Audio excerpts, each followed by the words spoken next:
नमस्कार मित्रांनो, तुमचं आपल्या जय मराठी टेक यूट्यूब चॅनलमध्ये मनापासून स्वागत आहे. मित्रांनो, आपल्याला जर एखादा होम लोन घ्यायचा असेल, कारसाठी लोन घ्यायचं असेल किंवा बाईकसाठी लोन घ्यायचं असेल किंवा इतर कोणत्याही कामासाठी जर लोन घ्यायचं असेल, तर ते लोन घेतल्यानंतर आपल्याला महिन्याला किती पैसे भरावे लागतील, म्हणजेच आपला मंथली ई-एम-आय किती असेल, हे कसं काढायचं ते आपण आता ह्या व्हिडिओमध्ये एका सोप्या पद्धतीने शिकणार आहोत. ही एक सोपी पद्धत आहे जी की मी आता इथे तुम्हाला दाखवणार आहे. मित्रांनो, तुम्ही आपल्या यूट्यूब चॅनलवर जर नवीन असाल तर कृपया आपल्या यूट्यूब चॅनलला सबस्क्राईब करा. तसेच हा जर तुम्हाला व्हिडिओ आवडला तर आपल्या ह्या व्हिडिओला लाईक करा, कमेंट करा. तसेच हा व्हिडिओ तुमच्या इतर मित्रमैत्रिणींबरोबर शेअर करा. चला तर मित्रांनो, ही पद्धत काय आहे, ही सोपी पद्धत काय आहे ते आपण आता ह्या व्हिडिओमध्ये पाहूया. त्याकरिता तुम्ही इथे पाहू शकता की मी येथे हा एक टेबल बनवलेला आहे. तसा टेबल तुम्ही एकदा बनवून घ्या आणि आपल्याला जी लोन अमाउंट येथे घ्यायची आहे ती येथे आपल्याला सर्वप्रथम येथे टाईप करायची आहे. मी येथे सध्या 9,50,000 अशी येथे किंमत इथे अमाउंट टाकत आहे. तुम्ही इथे पाहू शकता. नंतर तुम्ही इथे पाहू शकता की आता दुसरा आपला आहे टाईम इन मंथ्स, म्हणजे आपल्याला किती महिन्यामध्ये हा जो आपला आहे लोन तो फेडायचा आहे, म्हणजे लोनचे हप्ते आपल्याला किती महिन्यात भरायचे आहेत.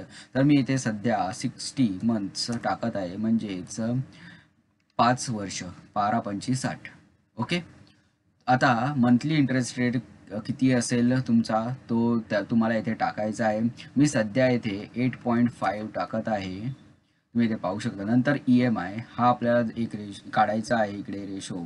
त्यासाठी मी इज इक्वल टू हा जो आपला इंटरेस्ट रेट आहे त्याला डिवाइड बाय आपल्याला 12 करायचा आहे. नंतर आपल्याला एंटर करायचं आहे. एवढं झाल्यानंतर मित्रांनो, मंथली ई-एम-आय जो आपला असेल तो काढण्यासाठी आपल्याला आता एक फॉर्म्युला येथे वापरायचा आहे, जेणेकरून आपल्याला मंथली किती पैसे भरावे लागतील हे लोन फेडण्यासाठी ते आपल्याला इथे कळेल. त्याकरिता मी आता इथे इज इक्वल टूचं चिन्ह इथे टाकत आहे. नंतर आपल्याला इथे मायनसचं साईन, वजाबाकीचे साईन इथे टाकायचं आहे.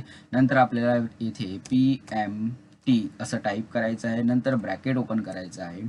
नंतर आपल्याला वरती पहिलं तुम्ही पाहू शकता ई-एम-आय जो आपण काढलेला आहे तो इथे घ्यायचा आहे. नंतर स्वल्पविराम द्यायचा आहे, कॉमा टाकायचा आहे. नंतर आपल्याला इथे जो आपला टाईम आहे, म्हणजेच इन मंथ्समध्ये जो टाईम आहे तो इथे घ्यायचा आहे अशा प्रकारे. नंतर आपल्याला पुन्हा इथे कॉमा टाकायचा आहे.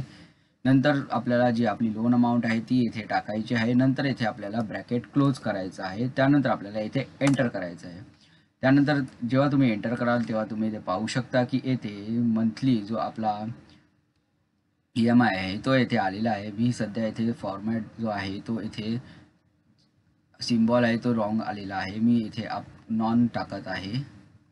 ओके. तुम्ही इथे पाहू शकता की रुपीजमध्ये आपल्या इथे मंथली ई-एम-आय म्हणजे आपल्याला महिन्याला किती पैसे भरावे लागतील हे लोन अमाउंट फेडण्यासाठी ते इथे आलेलं आहे, जे की आहे इथे 19,490.7 रुपये. ओके. अशा प्रकारे मित्रांनो आपण ह्या व्हिडिओमध्ये शिकलेलो आहोत की आपण कशा प्रकारे येथे आपण एखादा लोन घेतल्यानंतर आपल्याला मंथली जो ते पैसे भरायचे आहेत ते कसे काढू शकतो, म्हणजेच मंथली ई-एम-आय आपण कसा काढू शकतो ते आपण ह्या व्हिडिओमध्ये शिकलेलो आहोत. धन्यवाद मित्रांनो, हा व्हिडिओ पाहिल्याबद्दल. ह्या व्हिडिओला लाईक, कमेंट आणि शेअर करा. तसंच आपल्या चॅनलला सबस्क्राईब करून बेलच्या चिन्हावर क्लिक करून ऑलवर क्लिक करा, जेणेकरून तुम्हाला अशाच इन्फॉर्मेटिव्ह व्हिडिओजचे अपडेट्स मिळतील. धन्यवाद.